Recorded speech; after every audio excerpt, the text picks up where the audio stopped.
여러분, 사람은 누구나 높아지기를 원합니다. 다른 사람에게 인정받고 싶고 영향력 있는 사람이 되고 싶어 합니다. 누구나 다 성공적인 인생을 살고 싶어 합니다.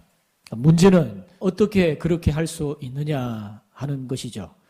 여러분, 세상은 이렇게 말합니다. 능력을 쌓아라. 스펙을 쌓아야 된다.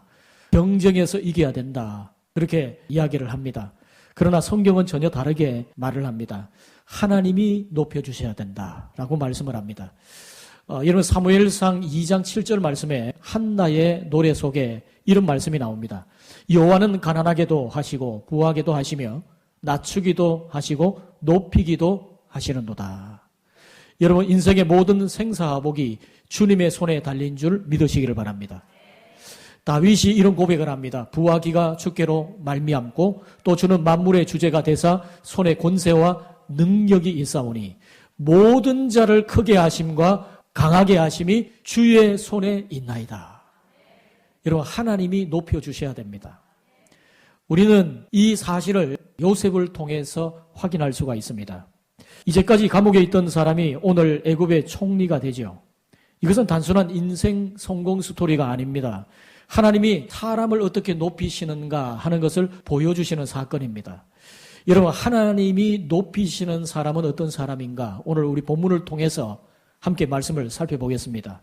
자, 첫 번째로 하나님이 높이시는 사람은 하나님의 영에 붙들린 사람입니다. 여러분, 애굽의 숱하게 많은 지혜자들, 박사들, 술객들이 바로왕의 꿈을 해석하지 못합니다. 그런데 한낱 죄수였던 히브리 노예 출신의 청년 하나가 당당하게 바로왕의 꿈을 해석해 줍니다. 꿈만 해석해 준 것만이 아니죠. 꿈에 대한 대비책까지 설명을 해 줍니다. 앞으로 7년 흉년이 있을 것이다. 그리고 이어서 7년 흉년이 있을 터인데 풍년의 때에 흉년을 대비해야 된다. 이렇게 대비책까지 이야기를 해 줍니다. 애굽의 왕과 모든 신하들이 깜짝 놀랐습니다. 어떻게 저 히브리 노예 제수의 입에서 저런 말이 나올 수가 있는가? 그 요셉의 대비책에 대해서 모두가 좋게 여겼습니다. 바로왕과 모든 신하들을 깜짝 놀라게 한 이 요셉의 지혜는 바로 하나님에게서부터 온 지혜죠. 그리고 여기서 바로왕이 요셉을 향해서 이렇게 말을 합니다. 38절입니다. 우리 같이 한번 읽어보십시다. 바로가 그의 신하들에게 이르되 이와 같이 하나님의 영에 감동된 사람을 우리가 어찌 찾을 수 있으리요 하고, 그리고 이제 총리로 임명을 하죠. 요셉은 감옥에서 나온 지 하루도 지나지 않아서 단번에 총리의 자리에 오르게 됩니다. 자, 여기서 중요한 질문이 있습니다. 무엇이 요셉을 그렇게 높이도록 만들었는가 하는 것입니다. 여기서 바로왕이 주목한 것이 뭐죠? 요셉의 능력이 아닙니다. 요셉의 배경이 아니었어요. 바로가 요셉을 향해 뭐라고 말합니까? 하나님의 영에 감동된 사람이다, 이렇게 말을 합니다. 여러분, 이 식으로 말하면 이게 뭐죠? 성령 충만한 거예요. 여러분, 요셉에게는 세상의 지혜를 훨씬 뛰어넘는 하나님의 지혜가 있었습니다. 그런 하나님의 지혜가 어디서부터 왔는가? 하나님의 영으로부터 왔다는 거예요. 성령으로부터 왔다는 것입니다. 하나님의 영에 충만한 지혜였죠. 여러분, 이것은 우리 모든 그리스도인들을 향해 주시는 귀한 메시지입니다. 여러분, 우리가 이 땅에서 하나님께서 원하시는 영광스러운 삶을 살아가려고 할 때에 필요한 것이 있다면 하나님의 영으로 우리의 영이 가득 차는 겁니다. 여러분, 하나님의 말씀으로, 하나님의 지혜로, 하나님의 총명으로 우리의 영이 가득 차야 됩니다. 특별히 여러분, 하나님의 영에 감동된, 하나님의 영에 사로잡힌 주님의 백성들 되시기를 축복합니다. 그런데 여러분, 하나님의 영에 감동된 사람은 어떤 특징이 있느냐 하면요, 모든 관점을 하나님의 관점으로 보는 습관이 있어요. 모든 것을 바라볼 때에 성경적 관점, 하나님의 관점으로 보는 습관이 있는 겁니다. 어떤 상황을 만났을 때에 성경적인 관점, 하나님의 관점이 자동적으로 작동이 돼요. 그래서 이것이 과연 하나님의 뜻인가? 이것이 하나님이 기뻐하신 일인가? 이런 성경적 관점, 하나님의 시야가 작동이 되는 겁니다. 자기도 모르게 이런 관점이 저절로 작동되는 거죠. 저는 여러분이 일상적인 삶에서 하나님의 관점, 성경적 관점이 자동적으로 작동하는 성도들이 되기를 주님의 이름으로 축복합니다. 여러분, 그래야 예수 믿는 것이 즐겁고 예수 믿는 것이 감사하고 예수 믿는 것이 행복하게 됩니다. 여러분, 이 세상에서 억지로 예수 믿는 사람들 많습니다. 마지못해서 예수 믿는 사람들이 있습니다. 어쩌면 가정의 평화를 위해서 어쩔 수 없이 그냥 교회 가주지 이런 사람들도 있을 수 있어요. 처음에 예수를 인격적으로 만나지 못한 사람들이야 어떻게 하겠습니까만은 예수님을 인격적으로 만났다고 하면서도 신앙생활을 억지로 수동적으로 하는 사람들 많습니다. 여러분, 그런 사람들은 예수 믿는데 힘들어요. 여러분, 예수 잘 믿는 방법이 뭔 줄 아십니까? 선한 일을 하는 게 쉬워야 됩니다. 봉사 한번 하려고 하면 묵상을 그렇게 하면 얼마나 힘들어요. 여러분, 선교연금 한번 하려고 하면 묵상을 깊이 해야 하는 사람들이 있죠. 남을 구제하려고 한다. 그래서 뭔가 선한 일을 하려고 헌금을 할 때에 그때 깊이 고뇌가 되는 사람들이 있습니다. 선한 일을 한번 하려고 하면 묵상이 길어요. 그렇게 계산해보고는 안 해요. 근데 세상 유흥에는 주머니가 술술 열린단 말이죠. 그럼 뭡니까? 세상이 충만한 겁니다. 세상이. 술집에 가서는 호주머니가 술술 열리고 팁도 쑥쑥 나오는 사람이 자신의 유흥을 위해서는 호주머니가 쉽게 열리는 사람이 뭔가 선한 일을 위해서 함께 하자고 했을 때에 헌금을 하지 않거나 인색한 마음이 되는 것. 계산해보고 거기에 대해서 고민이 많고 그거 한번 하려고 하면 그렇게 힘든 그러다가 이제 인색하게 되는 것. 자기 안에 이 선한 일이 저절로 작동하는 하나님의 관점이 없는 겁니다. 세상이 가득한 거죠. 하나님의 영에 감동된 사람은 하나님의 일을 합니다. 그런데 세상에 영이 가득한 사람은 사단이 좋아하는 일만 하는 거예요. 여러분, 사단이 좋아하는 일은요, 안 가르쳐줘도 잘해요. 안 가르쳐줘도 저절로 합니다. 저는 여러분이 선한 일에 열심을 가지기를 주님의 이름으로 축복합니다. 선한 일에는 저절로 작동되는 하나님의 관점, 하나님의 영이 충만하시기를 주님의 이름으로 다시 한번 축복합니다. 여러분, 사람을 높이시는 분은 결국 하나님이세요. 이게 너무나 중요합니다. 이런 세상은 사람을 평가할 때 그 사람의 경력, 그 사람의 실력, 스펙, 능력, 학벌 뭐 이런 것들을 보지요. 그러나 여러분, 하나님은 다르게 보십니다. 하나님은 내가 함께 할 수 있는 사람인가를 보시는 거예요. 하나님은 중심을 보십니다. 여러분, 요셉은 어디에 있든지 하나님과 함께하는 사람이었습니다. 보디발의 집에서도 감옥에서도 왕궁에서도 그는 변하지 않았습니다. 그는 한 번도 하나님을 떠난 적이 없어요. 그는 늘 하나님과 동행하는 사람이었습니다. 그래서 하나님도 그에게 하나님의 영을 충만하게 부어주셨습니다. 여러분, 하나님이 높이시는 사람은 능력이 많은 사람이 아니라 하나님이 함께하는 사람, 하나님의 관점으로 볼 수 있는 사람, 하나님의 영이 충만한 사람입니다. 여러분, 사무엘상 16장 7절에 말씀하죠. 사람은 외모를 보거니와 나 여호와는 중심을 보느니라. 하나님은 중심을 보신다는 거예요. 사랑하는 성도 여러분, 무엇으로 인정을 받으려고 하십니까? 능력입니까? 사람의 평가입니까? 아니면 하나님과의 관계입니까? 하나님과 동행하는 삶입니까? 하나님과 함께 하시고 하나님의 영에 붙들리심으로써 하나님이 높여주시는 성도들이 되시기를 주님의 이름으로 축복합니다. 자, 두 번째로 하나님이 높여주시는 사람은 어떤 사람이냐? 하나님께 영광 돌리는 사람이에요. 여러분, 하나님이 높이시는 사람은 하나님의 영에 붙들린 사람이죠. 그러면 하나님의 영에 붙들린 사람이 어떤 사람인가? 그것은 이방 애굽왕의 고백을 통해서 발견할 수 있습니다. 자, 38절 39절 우리 같이 한번 읽어보십시다. 이와 같이 하나님의 영에 감동된 사람을 우리가 어찌 찾을 수 있으리요 하고 요셉에게 이르되 하나님이 이 모든 것을 내게 보이셨으니 너와 같이 명철하고 지혜 있는 자가 없도다. 자, 여러분, 오늘 본문에 주목할 것은 이 바로왕이 자신의 입으로 하나님을 말하고 있다는 거예요. 여러분, 이 바로왕은 하나님을 믿는 하나님의 백성이 아닙니다. 이 사람은 태양신을 숭배하고 애굽의 모든 잡신을 숭배하는 그런 사람이에요. 그리고 자기 스스로, 왕 스스로를 신격화해서 우상화시키며 자칭 왕이라 칭하는 그런 사람인데 이 사람이 자기의 입을 통해서 하나님을 말하고 있다는 겁니다. 하나님을. 하나님의 영에 감동된 사람이라고, 하나님이 이 모든 것을 내게 보이셨다고. 얼마나 놀라운 일이죠. 여러분, 바로왕이 요셉을 보면서 이 모든 일을 행하신 분, 그리고 내게 이 일을 알리신 분이 하나님이다, 이렇게 말하고 있다는 거예요.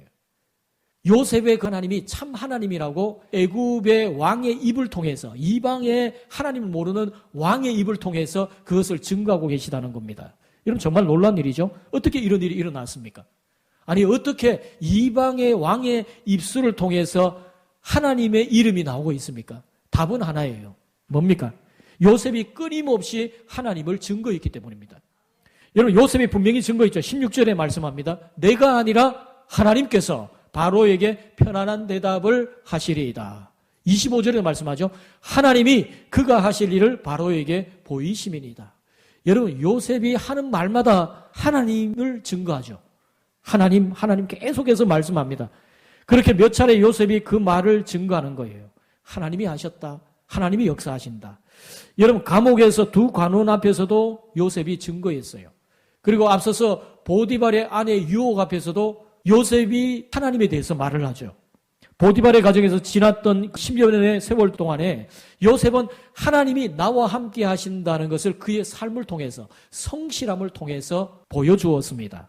그 주인 보디발이 그것을 볼 수 있는 거예요. 요셉을 통해서 하나님을 본 거죠. 여러분, 이것이 하나님의 영으로 가득 찬 사람의 모습입니다. 이것이 하나님께 영광을 돌리는 사람의 모습인 거예요. 삶 속에서 끊임없이 하나님을 증거하는 거죠. 삶으로, 입술로 하나님께 영광을 돌리는 겁니다. 여러분은 어떻습니까? 삶으로 하나님을 증거하고 사십니까? 기회가 있을 때마다 입을 열어서 하나님을 증거하는 요셉처럼 하나님을 증거하고 살고 계십니까? 여러분, 하나님을 증거하는 삶이란 삶 속에서 잔잔한 감동으로 하나님을 알지 못하는 사람들에게 보여지는 거예요. 그리고 요셉처럼 기회가 왔을 때에 하나님을 그의 입술로 당당하게 증거하는 겁니다. 하나님이 하셨다. 이 역사는 하나님께서 주관하시는 거다라고 이야기를 할 수 있는 겁니다. 그래서 하나님께 영광을 돌리는 거죠. 여러분, 지금 이 순간은 요셉이 바로왕 앞에 엄청난 기회를 잡은 그 순간입니다. 자기를 높일 수 있는 절호의 찬스 아닙니까? 그런데 요셉은 한 번도 자기를 드러내지 않습니다. 하나님을 드러내죠. 내가 아니라 하나님께서. 요셉은 하나님을 드러냅니다.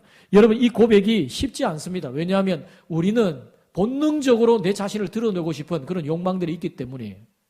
내가 뭔가 일을 했습니다. 그러면 나를 인정해 주지 않을 때, 누군가 나를 알아주지 않을 때 섭섭한 마음이 드는 거죠. 여러분, 우리는 조금만 내가 잘 되면 내가 했노라, 내가 이 모든 일을 이루었노라, 자신의 기념비를 자랑하는 그런 모습들이 우리 가운데 있습니다. 그러나 여러분, 요셉은 그러지 않았어요. 오직 하나님만을 드러냅니다. 하나님께만 영광 돌린다는 거죠. 그런 사람을 하나님이 높여주시더라는 겁니다.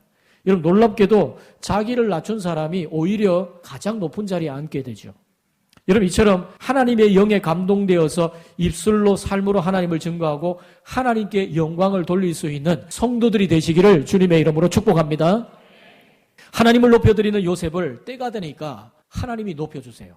여러분, 사무엘상 2장 30절에 말씀합니다. 나를 존중히 여기는 자를 내가 존중히 여기고 나를 멸시하는 자를 내가 경멸하리라. 하나님을 높여드리는 자를 하나님이 높여주신다. 여러분, 하나님 제일주의로 사시기를 바랍니다. 하나님을 최우선순위로 두시기를 바랍니다. 그러면 하나님도 여러분을 높여주실 겁니다. 여러분, 하나님은 교만한 사람을 사용하지 않으십니다. 그러나 하나님께 영광을 돌리는 사람을 하나님이 친히 책임져 주시고 그를 높여주세요. 잠언 18장 12절에 말씀합니다. 사람의 마음의 교만은 멸망의 선봉이요 겸손은 종기의 길잡이니라, 이렇게 말씀합니다. 여러분, 이건 하나님 나라의 원리죠. 높아지면 낮아지고 낮아지면 높아진다. 하나님 나라의 원리입니다. 여러분, 도요토미 히데요시를 아시죠? 우리나라 사람들은 별로 좋아하지 않습니다. 일본의 전국시대의 3대 무장 중에 한 사람이죠. 우리나라의 임진왜란을 일으켜서 전란으로 많은 사람들을 고통받게 했던 사람입니다. 그런데 여러분, 일본에서 이 사람은 굉장히 유명한 사람이에요. 오다 노부나가가 16세기에 일본 전국시대의 통일을 이룩하지 못하는데 결국 이 토요토미 히데요시가 그 통일을 이루어요. 근데 여러분, 원래 이 사람은 흑수저 천민 출신입니다. 이 사람은 원래 오다 노부나가의 하인이었어요. 이 사람이 제일 먼저 했던 일은 뭐냐 하면 변소직입니다. 변소직이. 근데 여러분, 이 사람이 변소를 맡고 나서부터 변소가 샤방샤방 굉장히 윤기가 납니다. 광택이 나요. 이 사람이 뭔가 일을 맡으면 달라요. 그러니까 이 사람에게 말을 맡겼더니 말이 전장에 나갈 때 아주 잘 기량을 발휘할 수 있도록 아주 적합하게 만들어 놓는 겁니다. 한 번은 이 사람이 신발을 맡는 일을 맡았습니다. 오다 노부나가의 장화와 신발을 늘 출정하기 전에 가슴에 늘 품고 있어요, 이 사람이. 그러니까 사람들이 오해를 했습니다. 저 히데요시가 대장군의 길을 지금 빨아들이려고 한다. 뭐 이런 오해가 있고, 또 어떤 사람은 아니 저 사람이 우리 대장군의 신발이 탐이 나서 저러는데 언젠가는 신발을 훔쳐 달아날 거다. 이런 오해도 있었어요. 이제 그 소문이 나니까 노부나가가 들었겠죠. 그리고 히데요시를 불러가지고 이렇게 말합니다. 내 이놈, 무슨 속셈이길래 내 신발을 품속에 늘 품고 있느냐. 그러니까 히데요시가 딱 한마디 합니다. 장군께서 신을 신고 나갈 때에 체온과 가장 비슷한 온도의 신발을 신고 전장에 나가시면 전투력이 향상될 거라고 저는 생각했습니다. 저는 신발을 맡은 하인인데 장군이 전장에서 승리할 수 있도록 제가 할 수 있는 일은 이거밖에 없기 때문에 제가 그렇게 하는 겁니다. 노부나가가 끔뻑 감동이 되었어요. 이 일이 계기가 되어서 노부나가가 히데요시를 자기의 부장으로 승격을 시킵니다. 그래서 이제 노부나가의 뒤를 이어서 훗날 일본 통일을 이루는 엄청난 일을 하게 된 거예요. 여러분, 히데요시가 갑작스럽게 리더가 된 게 아닙니다. 그에게 이미 어떤 자리에서든지 꾸준히 최선을 다하는 그런 성실함, 태도, 특별히 그가 모시는 주군을 높일 줄 아는 그런 중심이 그에게 있었다는 겁니다. 사랑하는 성도 여러분, 우리 하나님은 만물의 주인이 되십니다. 우리의 인생의 생사복을 주관하시는 주인이 되십니다. 여러분, 하나님을 높여드리십시오. 그러면 하나님이 여러분을 높여주실 것입니다. 역대하 16장 9절, 우리 잘 아는 말씀이죠. 우리 같이 한번 읽어봅니다. 여호와의 눈은 온 땅을 두루 감찰하사 전심으로 자기에게 향하는 자들을 위하여 능력을 베푸시나니. 할렐루야. 여러분, 하나님은 지금도 온 땅을 두루 감찰하고 계십니다. 전심으로 하나님을 향하는 자에게 능력을 베풀어 주시는 줄 믿으시길 바랍니다. 여러분, 성공의 순간에 여러분은 누구를 드러내고 계십니까? 내가 했다입니까? 아니면 하나님이 하셨다입니까? 여러분, 오직 하나님만을 드러내시기를 바랍니다. 하나님을 높여드리시는 여러분을 하나님께서 높여주실 줄 믿습니다. 자, 마지막 세 번째로 하나님이 높이시는 사람은 어떤 사람이냐? 준비된 사람이에요. 준비된 사람. 여러분 보세요. 하나님의 영에 붙들린 사람은 하나님께 영광을 돌리는 사람이죠. 그 하나님께 영광을 돌리는 사람을 하나님이 친히 준비를 시키십니다. 여러분, 바로왕은 요셉을 총리로 세웁니다. 하루아침에 감옥에서 왕궁으로. 그야말로 놀라운 반전입니다. 이 바로왕이 자신의 인장 반지를 빼서 요셉에게 줍니다. 여러분, 인장 반지는 옛날에 우리나라로 말하면 왕의 옥새와도 같은 거예요. 왕이 어떤 결제를 할 때에 도장을 찍는 겁니다. 그러니까 왕의 권위를 내가 주겠다. 모든 권위를 내가 내게 일임하겠다. 그런 말이죠. 그리고 40절 말씀 봅니다. 너는 내 집을 다스리라. 내 백성이 다 내 명령에 복종하리니 내가 너보다 높은 것은 내 왕자뿐이라. 요셉에게 실권을 부여하는 거죠. 그리고 왕의 세마포 옷을 입혀줍니다. 그리고 왕의 금사슬 목걸이를 씌워주고 버금 수레를 태워줘요. 여러분, 여기에 버금 수레라고 하는 것은 원문에 보면 두 번째 병거 그 말입니다. 그러니까 제2인자의 병거를 태워줬단 말입니다. 온 애굽 백성들에게 선포합니다. 43절 44절 같이 한번 읽어봅니다. 엎드리라. 애굽 온 땅에서 내 허락이 없이는 수족을 놀릴 자가 없으리라. 그리고 또 45절에 보면 바로왕은 혈혈단신이 된 요셉에게 명문 가문이 될 수 있도록 애굽의 명문가 제사장의 딸과 혼인을 시켜줘요. 그리고 그의 이름을 바꿔주죠. 사브라 바네아라. 이 이름의 뜻에 대해서 여러 가지 해석이 있는데 세상의 구원자, 세상의 부양자, 세상 사람들을 위한 방백, 생명의 지탱자, 뭐 이런 이제 여러 이름이 있는데 모두가 다 요셉에게 애굽의 운명을 맡기는, 의지하고 있는 그런 것들을 알려주는 이름들이죠. 방금까지 노예요 죄수였던 요셉이 한순간에 모든 영광을 누리는 상급을 받게 됩니다. 근데 여러분, 많은 사람들이 요셉이 애굽의 총리가 된 것을 부러워합니다. 벼락출세했다, 참 부럽다, 수지 맞았다, 이렇게 이야기를 합니다. 총리 대신이 입었던 그 세마포 옷, 목에 금사슬, 버금수레, 이런 것들을 보면서 정말 부러워하면서 자녀를 둔 부모님들이 자녀가 요셉처럼 되기를 기도하는 사람이 참 많습니다. 인생 역전, 신데렐라의 성경판처럼 생각을 하죠. 근데 여러분, 우리는 이런 요셉의 성공만 보면 안 됩니다. 요셉의 이런 성공 이전에 그가 준비된 과정을 봐야 돼요. 39절 말씀 봅니다. 요셉에게 이르되 하나님이 이 모든 것을 내게 보이셨으니 너와 같이 명철하고 지혜 있는 자가 없도다. 여러분, 이 말은 요셉이 하루아침에 만들어졌다는 뜻이 아닙니다. 이미 준비되어 있었다는 거예요. 요셉은 준비된 자였어요. 사람들은 이렇게 생각합니다. 요셉이 갑자기 성공했다. 신데렐라처럼 그렇게 됐다. 이렇게 생각합니다. 그러나 그렇지 않습니다. 그는 오랜 시간 준비된 사람이었어요.